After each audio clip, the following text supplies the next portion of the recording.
John Muir Laws, welcome to Climate Swings. It's so great to have you here. It's a delight to be with you as well. Thank you so much. So the first thing I just have to get this out of the way. Your name, John Muir Laws, and I know you go by Jack, but that John Muir Laws is the name that your parents gave you. Is that right? That's right.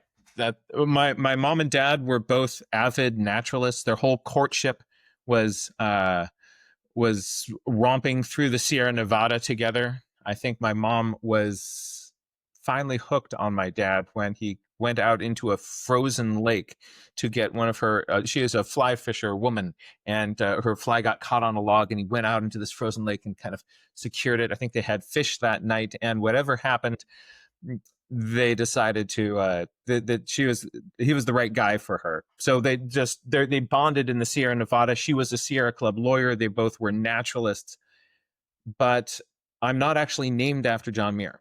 I would have been middle name Muir, whether I was male or female.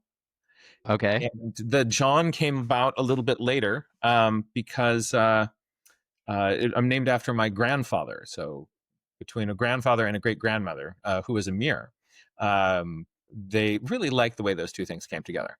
But Muir is not a given name for you. That's actually one of your surnames. So no, no. Muir is my legal middle name given to me by mom and dad. I see. But it would have been you said it would have been Muir anyway, so they didn't choose it because of John Muir. That's right. I see. Got it. Got it. Got it. All right. So now that we've started with like the very, very basics, which is essentially your name, let's just start at the beginning of your story. And maybe you can just provide like a very brief kind of self introduction for the audience who might not be familiar with you and what you do. Well, I am a naturalist, so I'm originally got interested in birds, and then that curiosity expanded to all the rest of the biodiversity on the planet. I'm an educator and I'm an artist, and so a big part of my process is as I go romping around in the natural world, I keep a notebook with me, and in that notebook, I fill it up with sketches and observations of whatever phenomenon I'm in front of. So I use drawings and writing and counting and measuring to observe, and that trains me to pay more attention to the natural world around me, to get more curious about the world around me.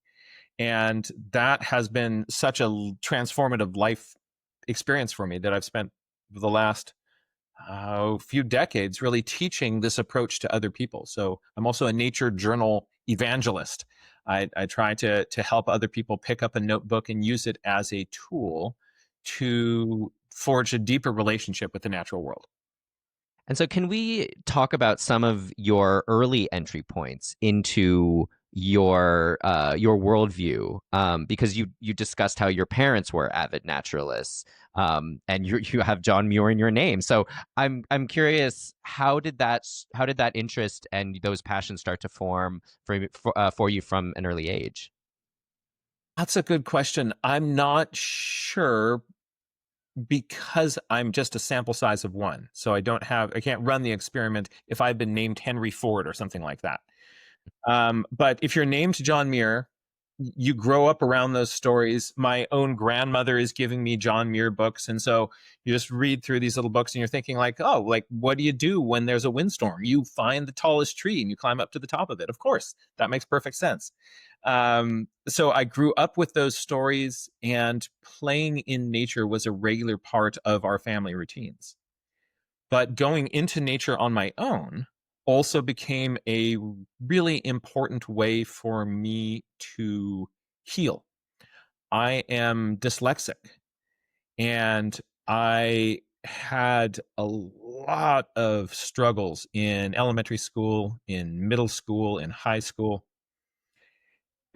In those situations, you are evaluated on how well you can spell or do multiplication tables fast, and my brain is reversing letters and just making chowder of things. So by the end of a school day, I was completely beaten down. But between home and the school was Golden Gate Park in San Francisco. And what I would do is regularly, I kept a little notebook in my backpack, and on the way home, nobody told me to do this. It just was a routine that I came up with on my own. I would just loop through the park and wander through the trees and go crawling through the bushes looking for birds. Eventually, there was a pair of binoculars added to my backpack, and so I have a little nature adventure with this notebook in my hand, looking for bird nests and what are the squirrels doing. And I was drawing pictures of everything that I saw. By the time I would come out of the park, maybe it was just a half an hour of a detour on the way home. My brain had reset. I was a different person, and I could uh, I could carry on. So nature and this process of deep observation has been part of my routines, part of my life for a long time. And at what point, or were there certain, I guess, catalytic factors that made you think that this is what you want to do for your career? Mm. Because you can't really study nature journaling in college as a degree, I presume. But how did you sort of incorporate that into your professional life? There was, I don't think there was any big, or so there wasn't one big watershed moment. This was always something that I was doing in the background. And then more and more, it started to just show up in my life, in my world. A few kind of maybe more kind of transitional moments. One was when I was an environmental educator in just a little bit north of San Francisco. There was a large cattle ranch turned into environmental education center called the Walker Creek Ranch. And I was a naturalist there. And every week I would work with a large group of kids. And during my own free time, I would run around and draw the flowers and the deer, and kept a notebook. And the students saw me doing this and wanted to do it with me. So they asked if they could, during their breaks, go nature journaling with me. And so we started doing that. And I realized that this was such a more effective environmental education tool than what I had been doing before. And was what I liked doing. And the kids wanted to do it. So I would then just make journals for everybody. And my program more and more became, let's go out into nature, pay attention, use this journal as a tool to document what we see. Um, that was one transformative moment. And if I could point to one other, um, in spite of having these sort of moments of clarity where I'm thinking like, oh my gosh, this journaling is so important to me. Um, I I got a job. I got a good job for me. At the start, I was doing a lot of nature journaling with it. I was an environmental educator at the California Academy of Sciences, which is a natural history museum in San Francisco. But here's the problem. If you do a good job, you get promoted. Are you familiar with the Peter Principle? Explain it to me. So the Peter Principle is, if you do something well, you get a promotion, and now you're doing something different, which is probably taking you closer into some administrative network. Or managing people. Exactly, managing people. So if you're good at doing one thing, you then become the manager. And if you do well at that, then you get promoted again to an even more managerial role. And finally, you end up doing something that you have no facility to do. And you're making more money and you've got the prestige. You're incompetent at it.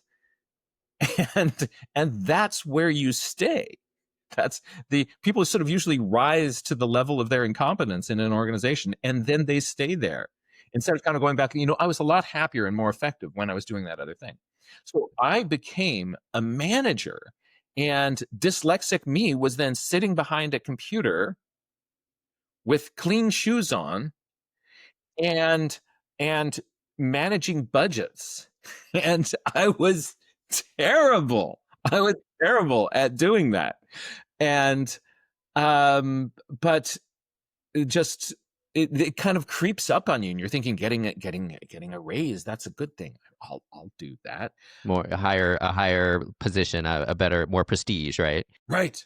Yeah. So I started yeah, you're in there. You've got more money. You've got more prestige, so that your brain is thinking, "This is what I'm supposed to be doing." But um, the the thing that pulled me out of that was the death of my grandmother. As she was dying, she lived down in Southern California. Family members went down, and we spent time with her, and just were witness. And my role was to sit up with her at night. And there was in case she kind of woke up and had a more lucid moment, either needed something or there would be somebody there to talk to. And so most of the time I was sitting alone in the dark and just listening to her breathe. And there's a busted digital clock that was making kind of abstract patterns. And I had a lot of time to think about, when I'm in that bed, what do I want my life to be have been about? Would I be sitting there thinking, you know what I really should have done? More spreadsheets. More spreadsheets. So good at Excel, right? And uh and I realized that there were a couple of things. Well, she was sort of my artistic muse. Right?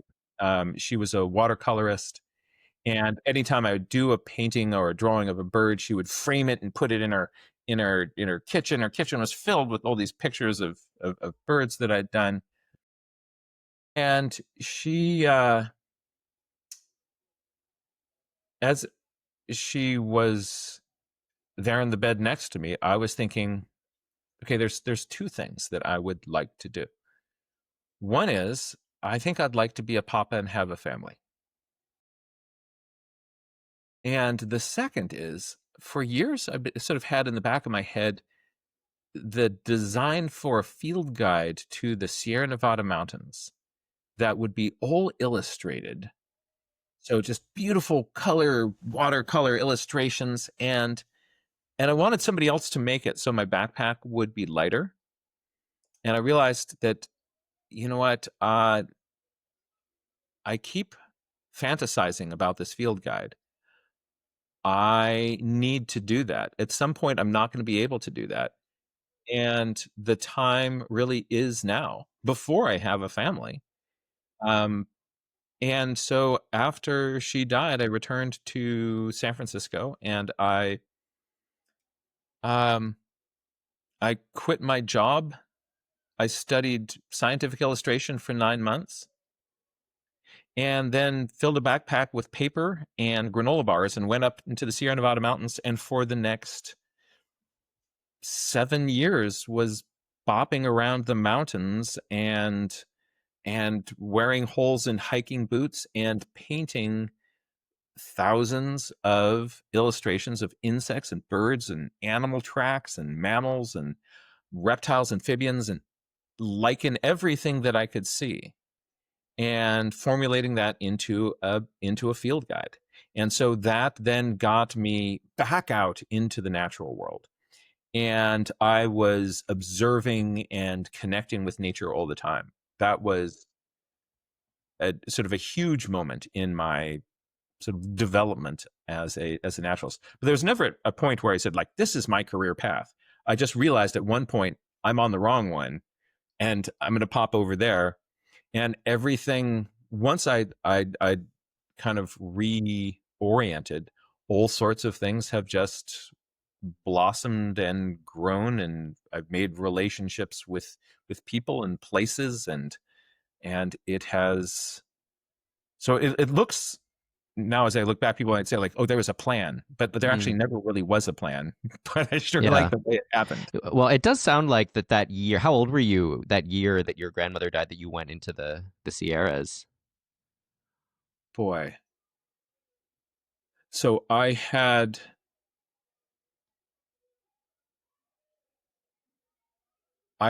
already, I'd finished college. I had worked at the outdoor schools for a while. I had gone to graduate school, come back, and then worked at the Academy of Sciences. I don't remember exactly how old I was. Must have been in your late 20s, presumably, I guess something like that. something like that. Yeah. Yeah. So, I mean, it sounds like what you were aiming for from a bigger picture perspective was really making nature tangible, making it visual, um, making it into something that could really connect with people on a gut level. You had started out as an environmental educator already, and you were discussing some of the classes you taught, and you were working at Cal Academy. How was nature being taught? Sort of how was what was environmental education like to the extent that you felt there was something missing? Well, you can't go too wrong. Anytime you get kids outdoors, right? That's the win.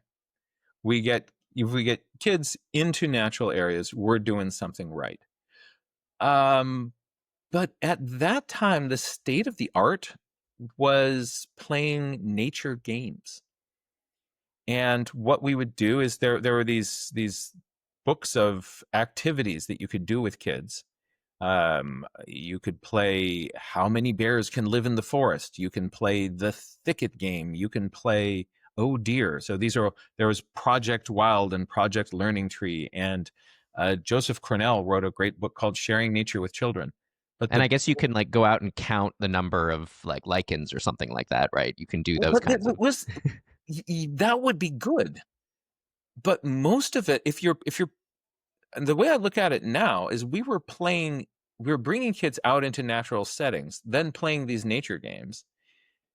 Um, there wasn't a lot of really deeply observing and looking at nature. And what the journaling brought into focus for me was that a lot of those games I think are a distraction. They're great to play in sometimes playing tag is great and you're running around and that's healthy, that's fun. I'm all for tag. But I was fooling myself into thinking that I was teaching about food webs and ecosystem dynamics by saying, okay, you're the fox and you're a bunny rabbit and you're going to chase you and then you're grass and the bunny's going to chase you and let's have this tag game. And at the end of the day, the kids were playing tag and I was thinking that I was teaching about ecosystem dynamics. Right? I'm really, I love playing tag. That's great. But I find when I am taking this journaling approach, I am giving kids the tools and adults, the tools to pay attention. And if you pay attention, you build relationships with places, with people. Attention is love. And the more, if you think about sort of your relationship with a child, with your partner, with a place that you've gotten to know over time, that the thing that builds that relationship is attention. And the journal is a tool for focusing our attention. So if I don't have the notebook in my hand, I find that I am a much more casual observer, and my memory of what I see is not as good. With that notebook in my hand, I can go so much deeper into the world. I don't want to be presumptuous, but presumably you're not the first nature journal evangelist or person to have gone into nature and drawn and sort of tried to reflect deeply. I mean, who were your kind of? I mean, maybe I'm thinking of like Robert Frost or something like that. Who are your sort of titans of the craft and of the practice that you tried to learn from as you were developing your skills? So I'm starting off with this little notebook in my hands, and I could on my own figure out some wonderful things you could do with it. And then I came across a book by Claire Walker Leslie called Nature Drawing: A Tool for Learning. And this rocked my world.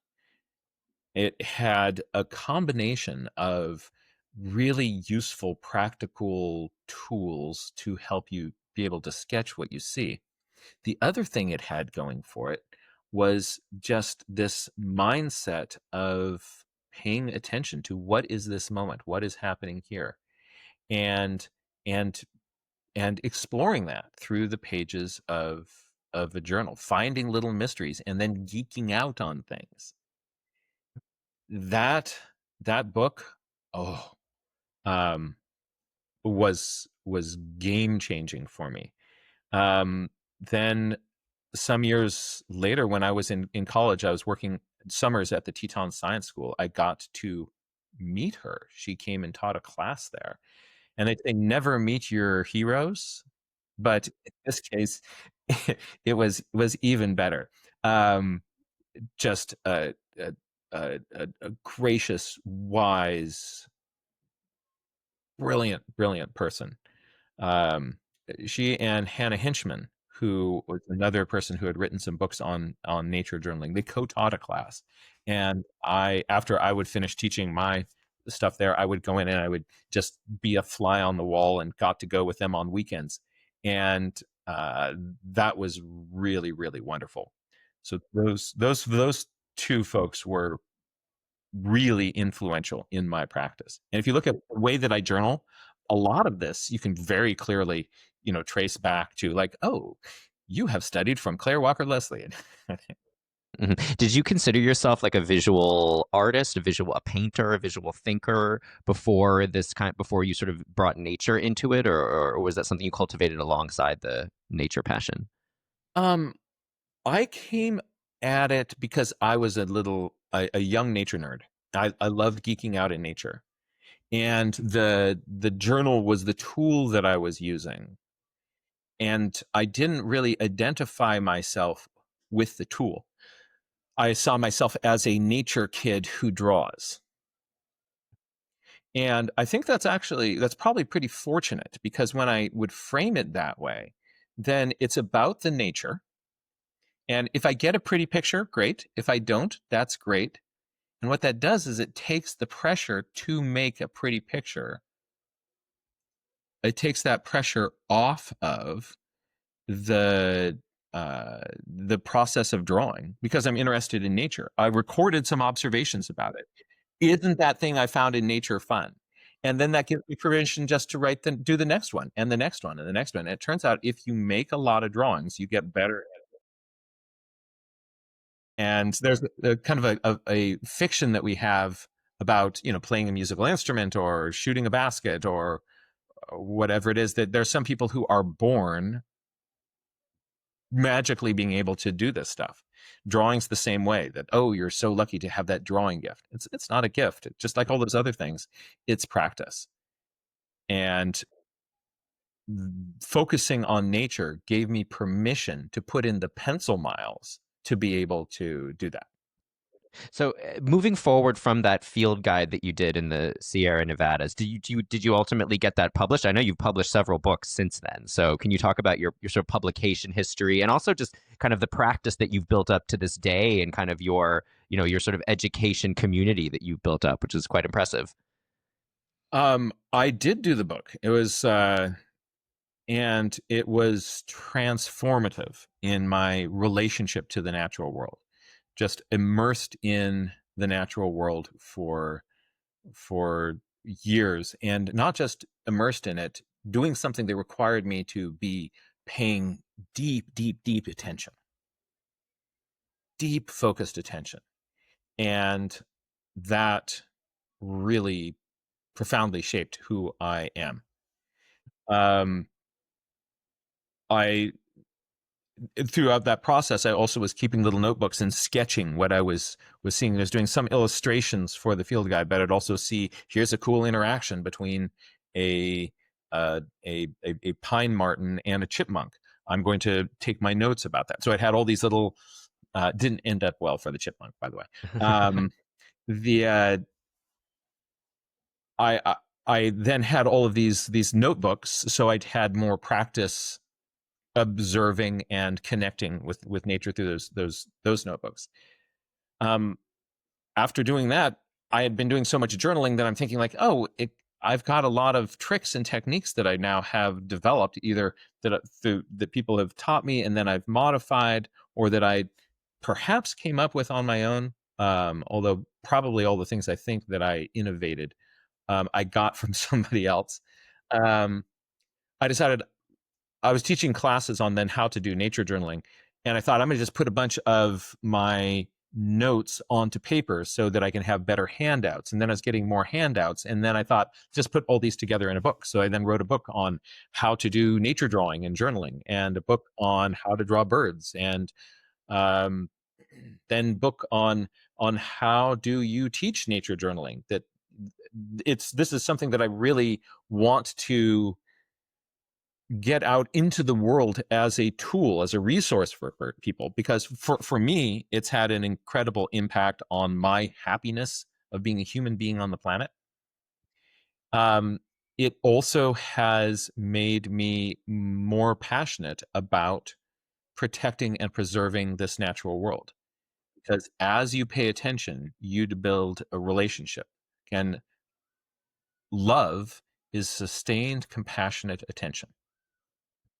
And that's what I practice every time I pick up that journal in the presence of nature. If I share that with other people, I think other people also can develop that higher levels of connection with the world around them. And that's what's going to motivate us to protect the world that we live in. And also, if you are in the work of um, of working to protect nature, sometimes that work is heartbreaking. And how do we heal ourselves?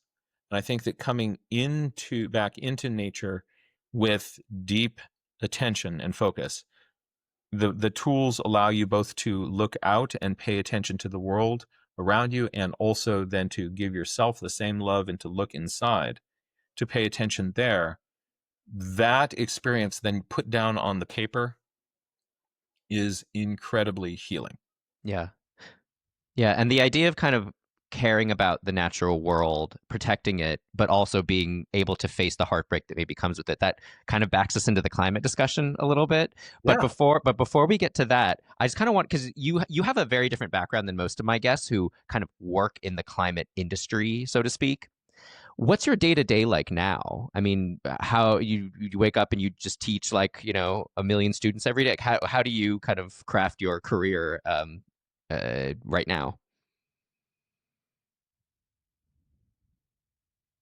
Every my well my most important job is I'm a papa and a husband, and so I'm trying to really show up as a human being with this little crew that's around me.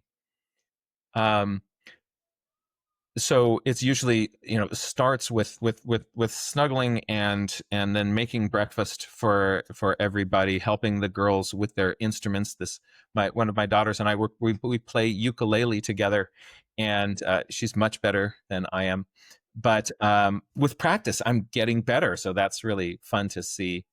Then the sort of the events of the day start to come in. I'm doing a lot of teaching online right now. um, so I will, through the magic of Zoom, meet with people all over the world. Every week, I'm teaching free workshops for educators and for people who want to do nature journaling themselves. Sometimes those workshops are like, let's take a look at how do you draw squirrels? What's the anatomy of the squirrel? How do you get the texture of that tail and all those things kind of coming out? How do you make that look fuzzy? What how can you describe the behavior of what you see?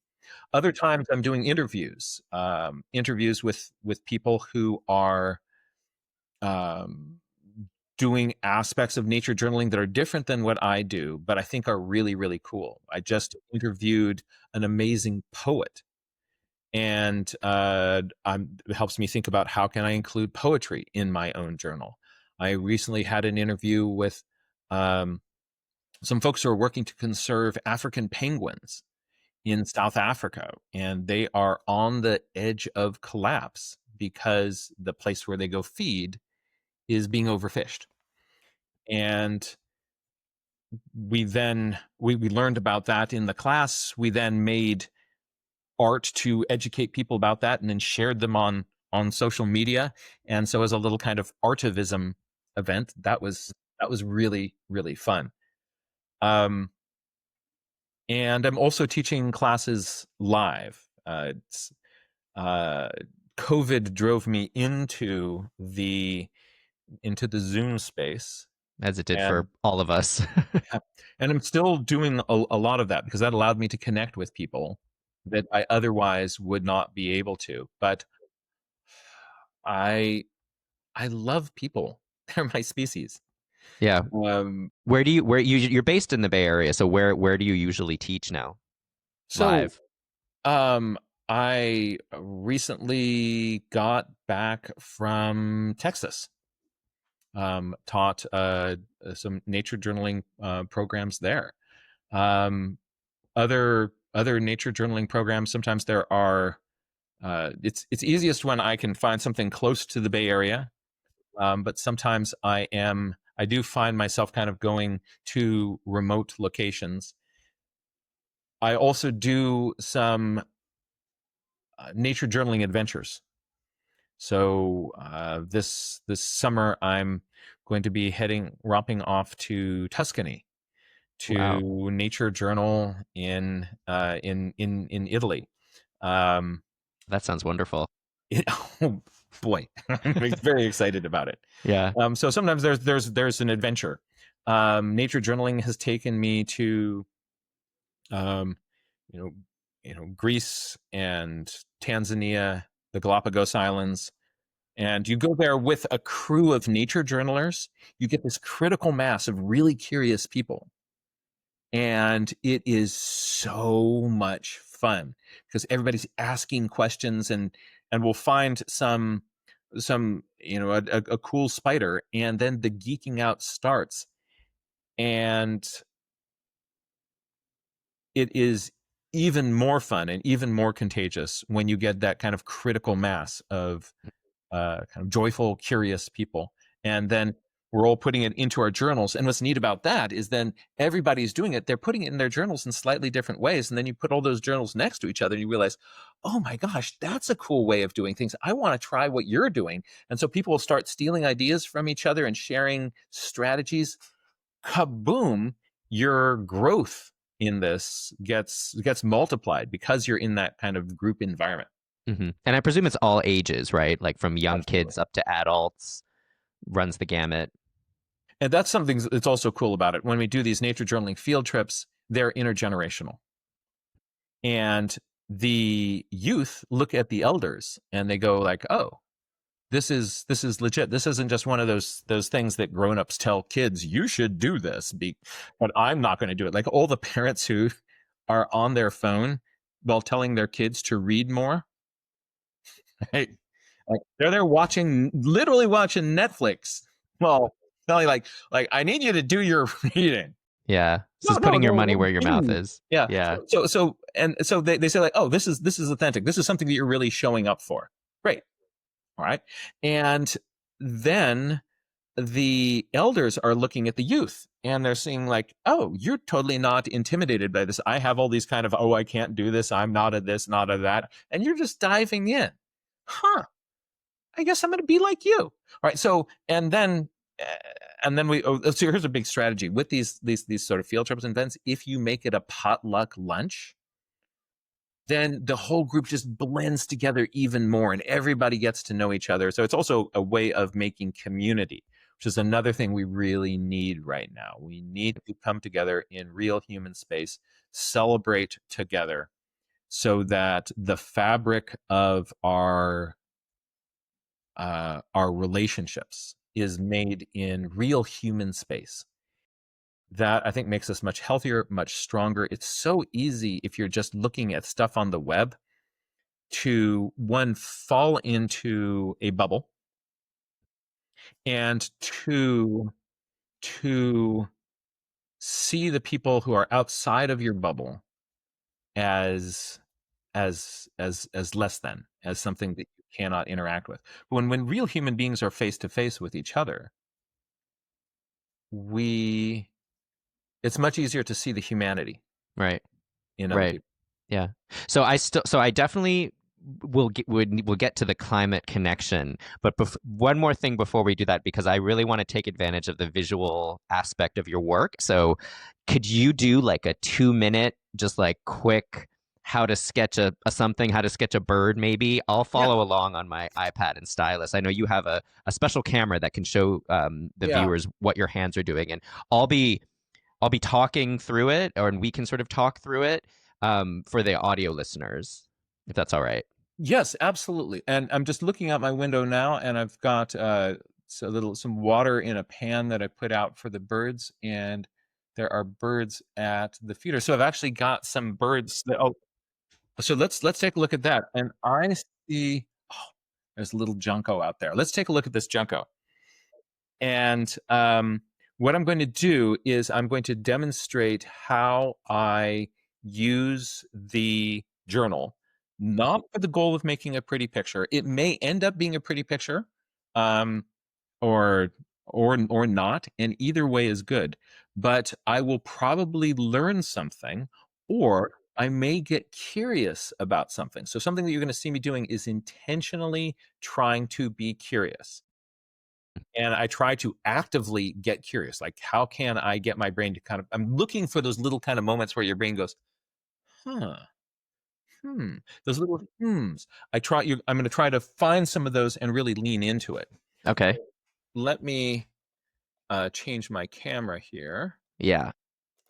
to, So we can follow. So for the podcast audio listeners, Jack is going to change his camera so that it's a sort of a oh, downward facing camera. All right. So we are now. Oh, I think you were sharpening your pencil yeah. there. Is So I'm that just going right? to sharpen a Yeah, couple of pencils here I can hear and that. there we go. All right. All right, so really hands on here. So everyone who is listening to this, we are now watching Jack illustrate a bird. So Jack, take it away. So the tools are really simple. I've just got a couple of colored pencils. These are not, anything special. These are Crayola pencils that my daughters didn't weren't using. So I'm looking out, and here's the setup. There's a little bird feeder, and it is hanging. Um, it's hanging above the ground, and there's some birds popping around on the ground. There's some birds up on the feeder, and there are the ones that are up on the feeder are all house finches. And the ones that are on the ground, there's some house finches down there, and there's also a bunch of juncos. There's no juncos up on this little feeder. So one thing I'm initially wondering is the is this just by chance that at this moment there are no juncos up there? Or is it that the juncos prefer to pop around on the ground? So I'm making a little sketch that shows this little bird feeder. I'm making some little squiggles down towards the bottom that will just be my little birds. And I'm trying to sort of follow along by sketching what you're sketching too, even though I can't see it myself, just to see how it goes. so cut yourself some slack because it's a lot easier I know. to draw from Actual real life. yeah, the actual real life things. So if you're saying like, oh, like how'd you do that? It's because the real bird is in front of me. Right, right, right. But these little squiggles down towards the bottom that I have here, um, those, they look a little bit like Juncos. But what I'm going to do is I'm going to add a little line pointing down to them, and I'm going to say 3 Juncos, and 1 house finch, and I'm going to draw a little line pointing to the ones on the feeder, and I'm going to write 3 house finch. And this raises the question for me. So now I'm going to write in on the page. Um, so I'm kind of do the show and tell things. I've got no Juncos on feeder. Do they prefer feeding on the ground?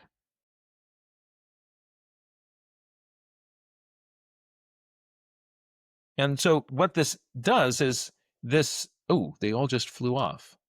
All the birds or just the All the juncos? birds. So I'm now looking around. Oh, Is they're a there hawk? a hawk that has come in? Interesting. Oh, no, they're coming back. Ah, okay. Maybe a false alarm. Yep, false alarm. Gotcha. So I'm now going to so what I've done here is I've made an observation, and then I'm looking at what is the kind of is there a question that I can find from that? And because of that, now what I'm watching as these birds come back, do the house finches return down here? Do I mean to the feeder? Do the juncos keep the juncos are coming back in on the ground? That is interesting. So it's just a small sample size. It's still possible that this is just all sampling error, but I'm going to take a little closer look at some of those juncos. So um, I'm making a light little sketch of this bird. I often will start a drawing with kind of a light, kind of scribbly doodle, and that is a place that I can. Um, it's easy for me to change my light scribbly doodle, and I can kind of get the angles and proportions to be a little bit better with it. And then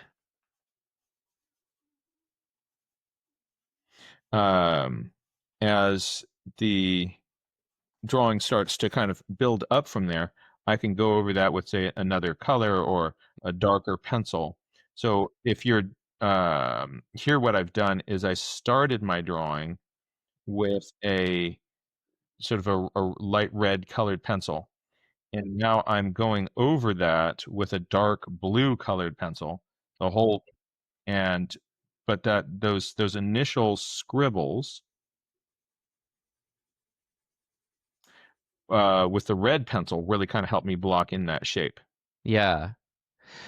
And it was so interesting because I felt like what was happening is you were really describing a kind of a process and asking a question too, is why were the juncos on the ground? Why were the house finches in the feeder? And then a little bit of drama with the hawk that never was, right? So I can Huh? see that it's helping you and helping the drawer to really connect much more deeply than you would even if you were just watching it intently without drawing it, right? You're sort of Mhm. looking at what's the cause and effect and lots of factors like that.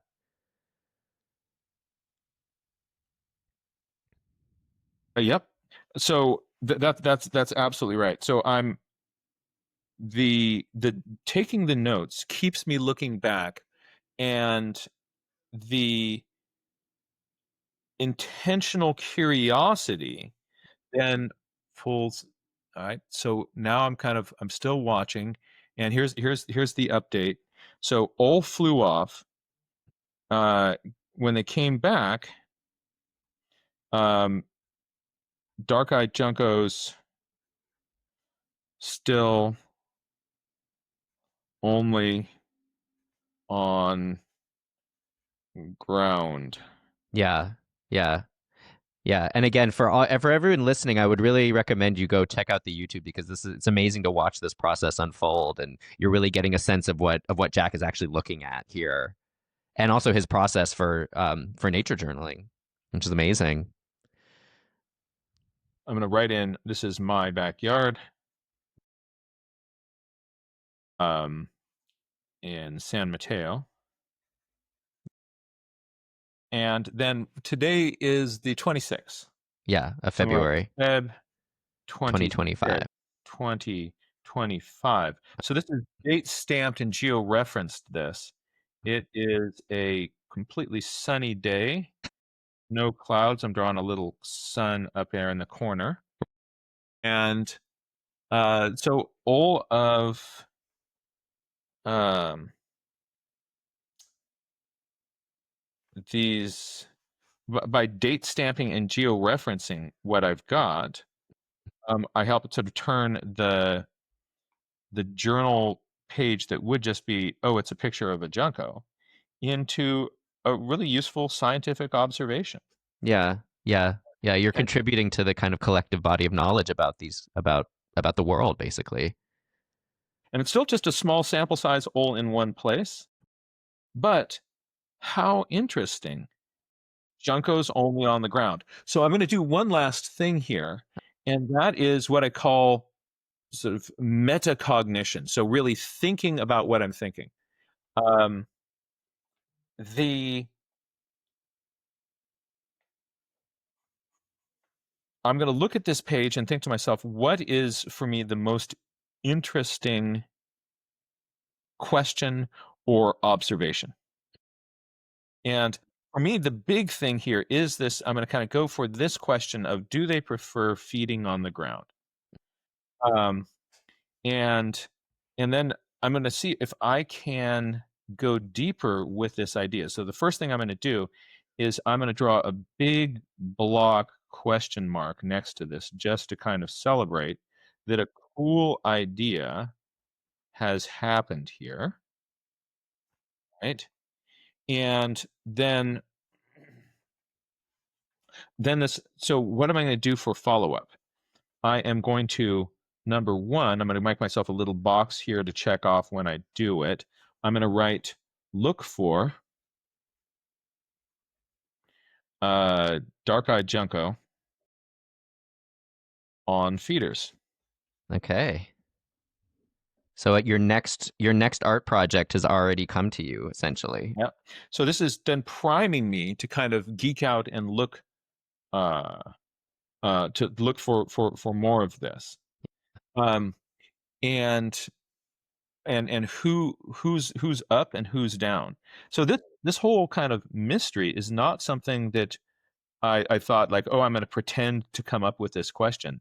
This is really just sort of what happened as I was looking out the window here, and I think it's an authentically interesting idea. And so that happened, just in real time, right here. And so when I can look for that, and then what else I can say, um, who else is ground Ground feeding. versus feeder, Yeah. right? Interesting. You know, um, Wow.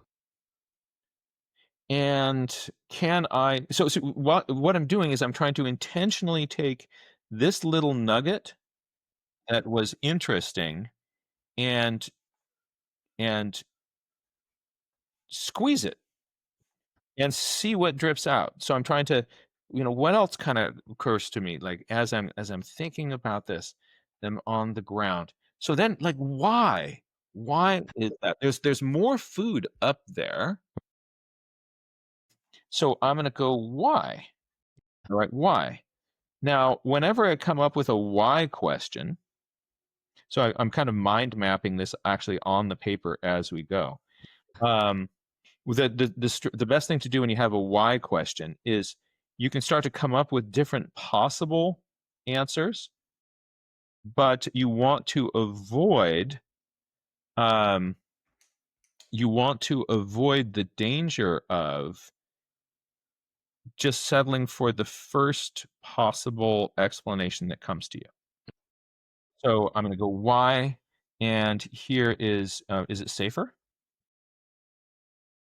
Um, have the other ones kicked out somewhat more food, that maybe there's just more food. Um, and maybe it is that they're too close, personal space. Something about the feeder itself, perhaps. The design of the feeder doesn't work for the beaks or the bills of the juncos. Yeah. Yeah. Right. So Wow. would there be a different, could you design a different feeder that would have the juncos coming to it? This is one of these sort of hanging things, and you sit on a little bar Yeah. and you can feed out of a little tray. So why isn't that working for you? Wow. Um, Yeah. It's a yeah, it's amazing how many different directions that can take you in. The sort of nature has these infinite different possibilities that you can explore. That's incredible. That's incredible. and so Wow. it's not so much about the drawing itself, but about this process of paying attention, being curious, and leaning in.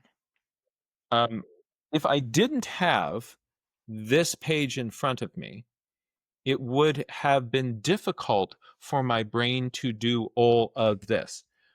Our human brain can handle about 7 different ideas at a time, plus or minus 2. The piece of paper can handle much more complexity. So on this page, I've got the posture of the juncos, the patterns on its body, the spacing of the ones that are on the ground, the the shape of the bird feeder. I've got this mind map of all these questions, two boxes of things to look out for. Um, Yeah. you know, Several potential reasons why. Yeah. And yeah. it's And incredible. so the process of doing it just here. So it's a little gift from you to me, because you said go do this.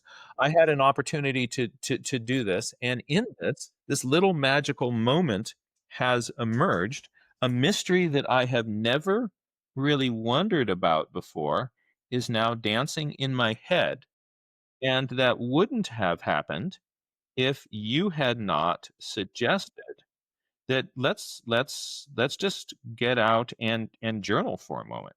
Wow. Wow. And Yeah. what is neat about that is that that kind of opportunity is available everywhere To anybody. Yeah. to anybody. Okay, I'm gonna turn off this recording now, and we'll switch back the camera, and then we can ask some final questions about the climate connection. Okay. Absolutely. Okay. 1 second. Well, that was fascinating. I was sort of trying to follow along on my little iPad with the stylus, but I kind of gave up after a while because I wasn't seeing what you were seeing, and I understand sort of the need for the immediacy of it. Yeah. So And that's actually part of the point, yeah, is that this process is about the juncos out there. It's about what is happening there. It is not actually about what is happening on my page. The page is a tool in service of observations of the juncos. absolutely. Yeah.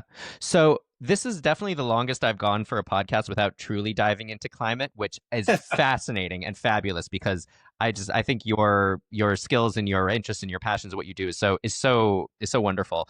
But I guess the first question that I have about the climate connection is really how do you bring climate into your work and into your education? Is it something that you talk about? Is it something that you try to educate about? And how do you do that to such different audiences? Because some people care a lot, some people may not, right? Yeah, and it's even more interesting than that, as I'm sure you've discussed with other people. Climate has become politicized, and because with anything that gets politicized, our ability to think rationally about it tanks, because there's some interesting studies that have been done, looking at the degree to which our political identity, um, where does that fall in terms of how important is your culture? Is your culture more important to you than your political identity? Well, what about your race, or what about your religion? Right? Looking at culture, race, religion, and political identity, and which ones motivate us and connect with us. In this one study, I was looking at this morning. It was looking at 4 different countries, United States being one of them. And of all those factors, your political identity is overwhelmingly the strong influencer in your sense of who you are and who you will trust. And so it shows that you know that the big out group is somebody who has different political feelings to you. And when we do that, what we tend to do is we tend to shut off listening to or learning or being open to ideas from somebody else. We do not trust people who are in that other group. It's the big other is somebody who's got a politically different leaning. Now, then what happens is, so any topic then gets politicized. One party saying one thing, the other party saying the other. The minute, like, what do you think about climate? People say, what do you think about weather? Right. Um, and then, oh, now I know where you stand. You're on the other team. I now can completely discount everything you say. I can find reasons to distrust you, and we can't work. Yeah, it's like you ask one person what they think about climate, and they'll say, "Well, we need to transition to renewable energy. We need to get rid of fossil fuels. We need to drive EVs." And you ask another person, "What do you think about climate?" And they'll say, "Well, it's a nice day today. The weather's good." Right? Right? Yeah. Yeah. Or this sort of new line that I've seen kind of coming in that is that they'll start talking about how important to life carbon is. Right. Yeah. Which is completely antithetical, of course, to dealing with climate change.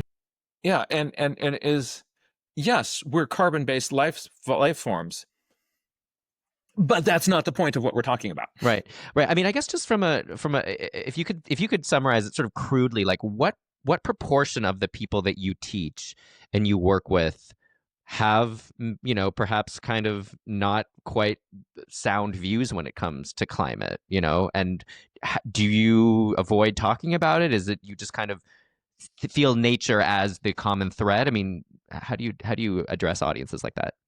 So, um, so I'm going to out myself. I am a left-leaning person who finds strong evidence um, for climate change and that having an anthropogenic cause. Yeah. Right. Right. As I presume most of the audience would be too. Right. So Right. that's where I sit.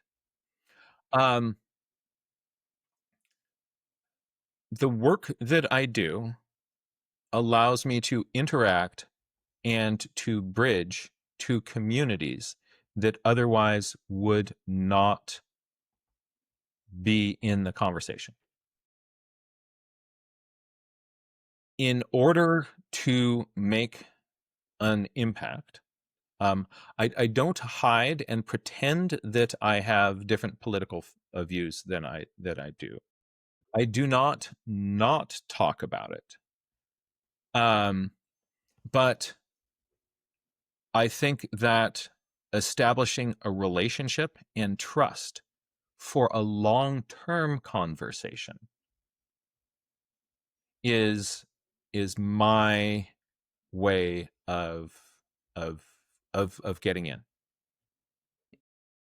And so, do you have any specific instances of times where you were addressing an audience that may not have, been in complete alignment with you about climate change or climate science, and kind of how did you deal with that? So in public presentations and lectures that I do, it is something that I talk about. Um, and I think we need to talk about it. We need to have conversations about it. And by conversations, I don't mean debates. I think debates are public shows, and the purpose of a debate is to make the other person look bad and to win. And usually in a debate, everybody, people are both sort of sitting like that on opposite sides, and you're kind of going like, I hope my team wins. I hope my team wins.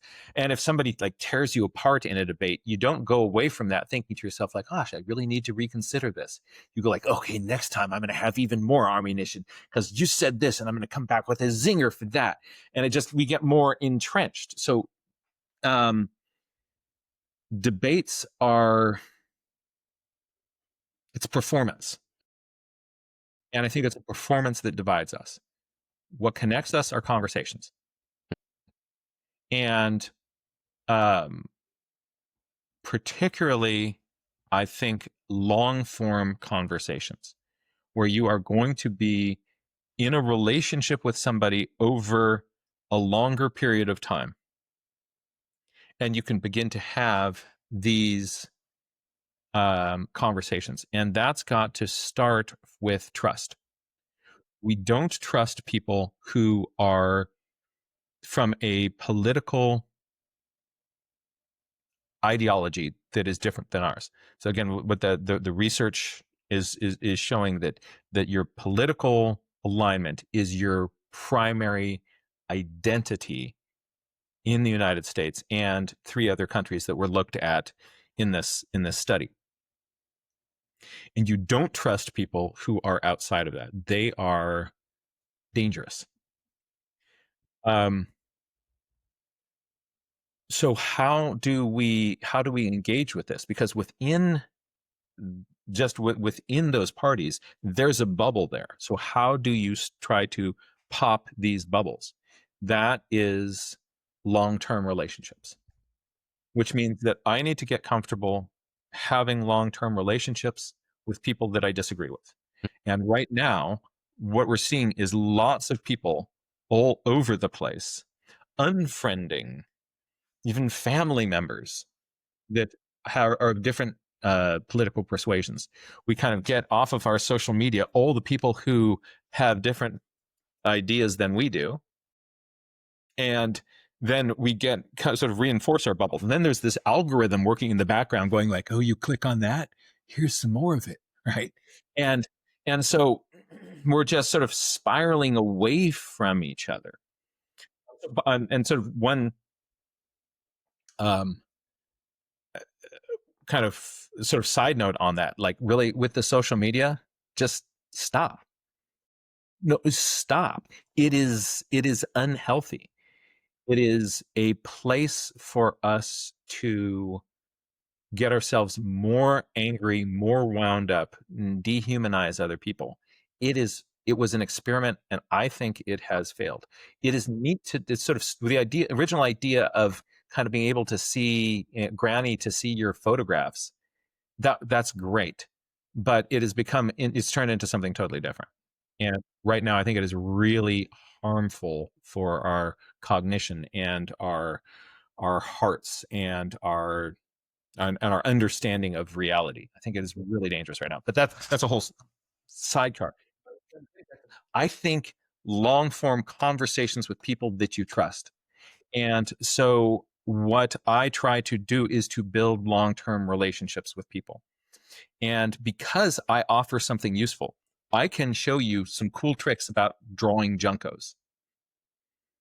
I think that people are willing to put up with me, like for longer than they might, because I actually am bringing something and sharing something that is useful for them, for their kids. Right, right. And that's sort of what I was just thinking is essentially because even if you don't agree on all the nuances or even if there's this big point about climate change that you don't necessarily agree about, the sort of the through line of nature, appreciation of nature, respect for nature, willingness and interest in becoming closer to nature, that is something that you can connect about and form that relationship about, right?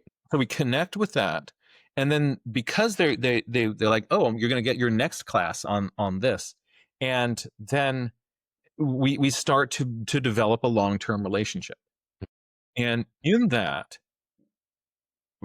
structure of a long term relationship where there is mutual respect and mutual trust, people start to see like, oh, you're not evil, you're not an idiot, You're not misinformed. You're Brainwashed or anything, right? brainwashed. You're just somebody who I disagree with. But I also like your sense of humor. And okay, we can hang, I guess. And then, and we're then, I think it is through that kind of a relationship that we can start to, through a conversation, that we can start to change. And people say, like, all right, so then when I am talking to people, um, and I don't think that from a lectern is the best way to do this, but in one-on-one conversations with people, for initially my approach is to be really curious. Tell me more about that. Tell me more about that. What do you see that makes you say that? Oh, that's really interesting. Um, and to be really curious about how somebody is seeing things. What are the reasons for that? But what are the real reasons for that? Like, so if that were to change, right? If you were to find out that that wasn't true, would that actually change your mind? Um, and if people like you and trust you, I think we move closer to a place where we can be willing to change our minds in the presence of evidence. And some people have almost a religious sort of communion with nature. And uh, I mean, there's a big tradition in many religions about connecting with nature and getting closer to nature. Do you talk to religious communities, and Very much so. do you kind of how do you find that the messages, say about climate, resonate with them, or is there no kind of like pattern that you've seen? It kind of depends on the group. Um, I would say that yes. So for many people, um, there is a very powerful tradition of nature connection as part of their spiritual practice. And you see this in um, even in people who don't have a religion, but John Muir talked about the sort of the that nature is the grandest temple, um, or cathedral. People of faith are are all over the map on what uh, on what they think is going on with climate, and it again has more to do with their political affiliation. The just jumping back to the study, I should I can send it to you. Yeah, we can put a link in the show notes. We'll put a link in the show notes. But what it basically shows is that your political leaning is much more important than religious beliefs in establishing your identity in the four major countries that people looked at. So you will, um, if there are people of faith and they are blue, they'll think one way. If they are red, they will think another way. And um, it's so you see both of those. But certainly in many religious traditions, there are very powerful practices of going to nature for inspiration, going to nature for connection with God. Mm-hmm. And in your practice of communing with nature and observing nature and documenting nature, I mean, you're seeing nature change kind of both due to climate change, also due to a number of other forces and factors. What is your view about sort of the in the grand sweep of things? I mean, do you feel optimistic about the world given all the challenges that nature is facing? I presume you kind of have to, being in this line of work, right? I am optimistic. I I think that sort of generally speaking, taking an optimistic approach makes me happier. So practically, it's useful to be an optimist. Um, but here's the reasons for it. I um, as I have kind of taken this approach of trying to kind of be in deeper relationships with people who I disagree with, um, I keep finding people who we have differences of opinions about things, but when I get to know them, there's a real human being there. Initially, when I'm kind of looking from my partisan perch, they're a cartoon character, but you kind of get in there and they're a human being, a beautiful, beautiful human being who I happen to disagree with about some things. I think that moral foundations theory is really useful in kind of helping us understand differences. I think it's Jonathan Haidt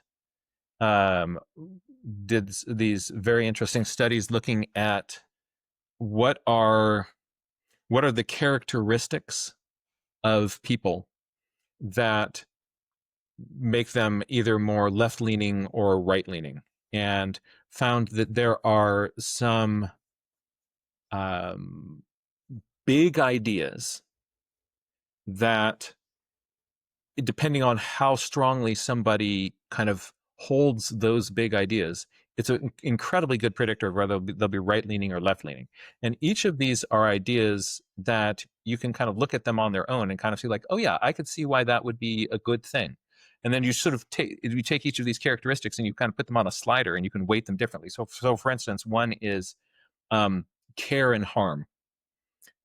How important is it to care for others and other things versus doing harm?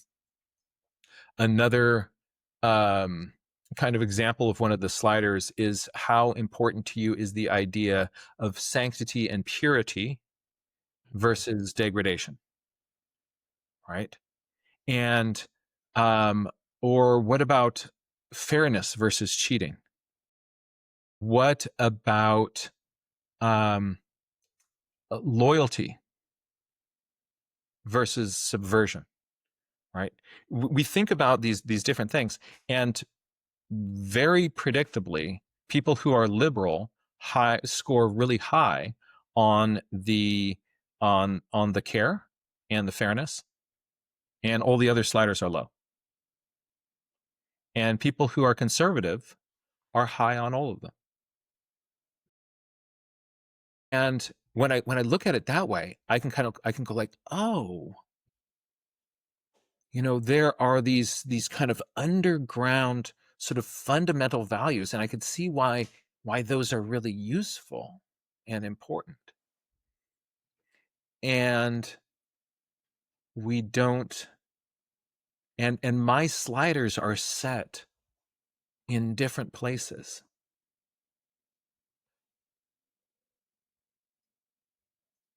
And that mindset helps me see the value in people who I would disagree with. Uh, oh, and they usually started with five of these. Again, moral foundations theory. They started with five characters, and they recently brought in a sixth one that ends up being really, really useful for predicting if somebody's a libertarian or not. Um, and that is the liberty oppression slider. How important is liberty versus oppression? Like, where does that kind of kick in?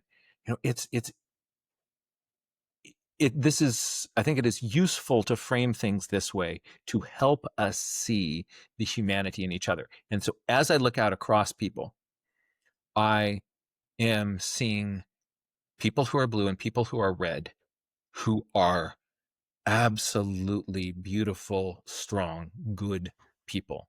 And there are people who I really disagree with, who are good people and have um, every right to be who they are.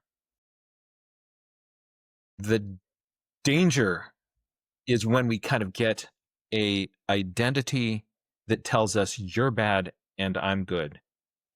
So my solution to this is more finding ways to come together. Hmm. Hmm.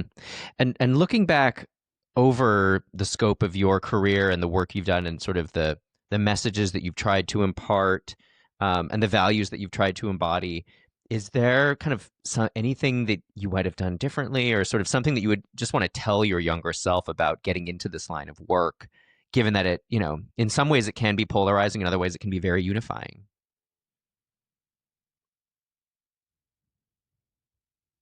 Um,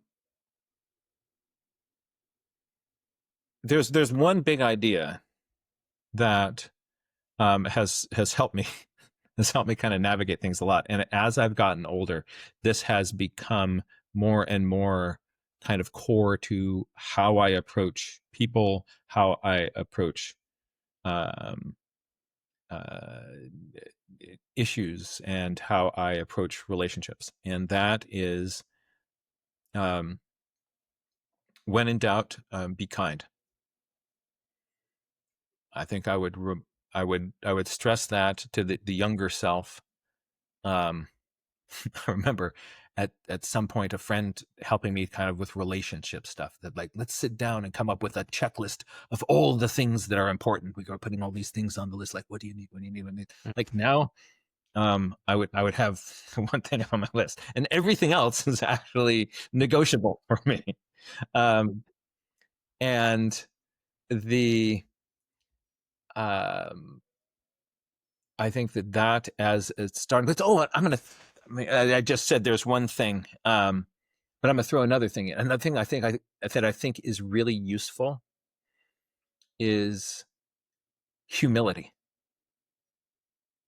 Is to realize that I'm currently wrong about a bunch of stuff, and when I die, I will probably have some very different opinions than I have right now, and that's okay.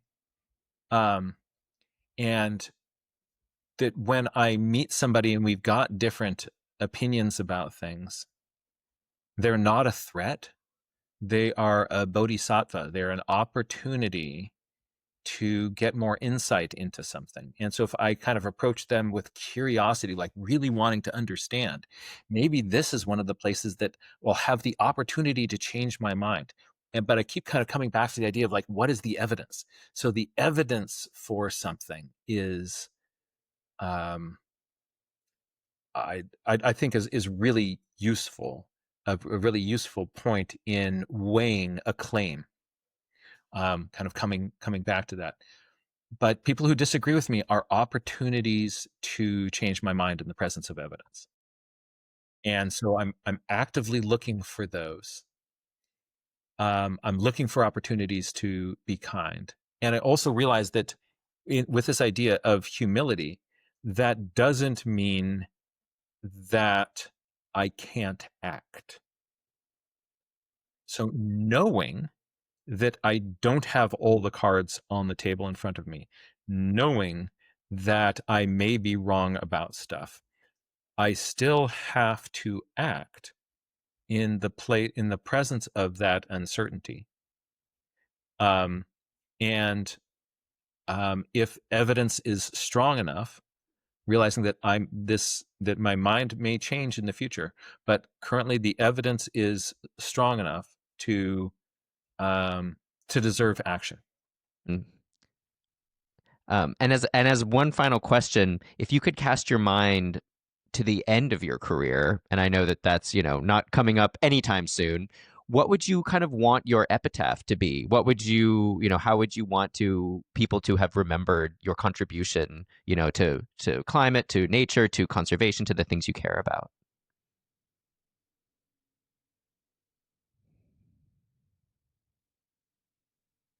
I get to write an epitaph. That's a fun.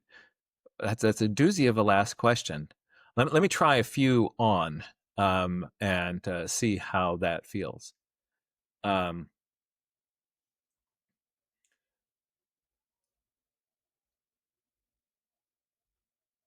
I guess one might be, um, you know, you know, it's okay. You're still here.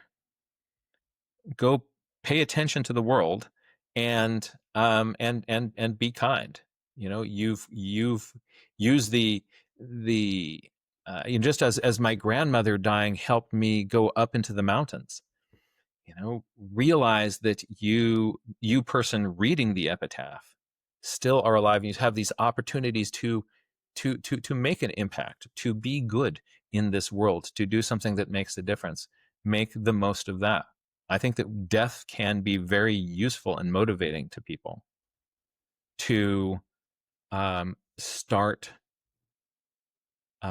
living a life as fully as they can. Be fun to have something on your tombstone that might sort of motivate people to reflect on that. Because me down there in the ground, I guess I'm fine. One of my favorite parts of Dickens' Christmas Carol is just been visited by Jacob Marley, and Jacob Marley, his old partner, has died. It's his ghost, and he was a sort of a greedy, clutching person throughout his life, and he's there giving Scrooge an opportunity to change the direction of his life path. And as Jacob Marley kind of leaves Scrooge on when he backs up and kind of floats out through a window that opens as he posted, and Scrooge hears all this wailing out in the street, and he goes out and he looks out into the street, and there are ghosts everywhere of all these people who have died, and some of them are people that he recognizes, and as people who are like, also kind of just these business people who are kind of wrapped up in that, but they all these ghosts are distressed by the fact that um in their life they had not kind of gone out into the world to make it better and to be kind and to be good to people, and now they have lost that ability forever. So one is by a poor girl sitting in a doorway, who's hungry, who's cold, and the ghost cannot help. Right now, we have this opportunity to make a difference, and what a beautiful opportunity that is. So I think that idea of death reminds us that right now I have the opportunity to make a change for the better, to make this world better. I would want to have something on my stone that is reminding people of that. Maybe just tell them to go read Christmas Carol, or at least that. That'll do it. Wow. That just sent chills down my spine. What a poignant way to end this conversation. John Muir Laws, thank you so much for appearing on Climate Swings. I really appreciate this conversation, your insights, and your time today. Thank you so much, and thank you for the work that you are doing. And I want to send a shout out to the people in this community, hitting this at all sorts of different levels. We need people who are in policy. Need people in activism. We need people in long form conversations, which people are where you are kind of developing a long term relationship with somebody, and building from there. We need people leveraging in Congress. We need people engaging with the media. We need people debunking. All these things that you are doing are important, and as a large community, we are working together towards that. I am so thankful to you for the work that you are doing, and want to send you peace and strength. I want to encourage you to go out into nature, to heal yourself, and to remind you of why we are in this fight. In order to be effective, we need to be in this for the long run, for the long term, and so that we don't burn out. I think going nature journaling is a really, really wonderful way to do it. You want to learn how to do it, come on over to my website, and I've got tons of free resources there on how to get started, how to do it, how to connect with other people. And I hope that can be a real resource for people who are involved in the work of protecting our climate, and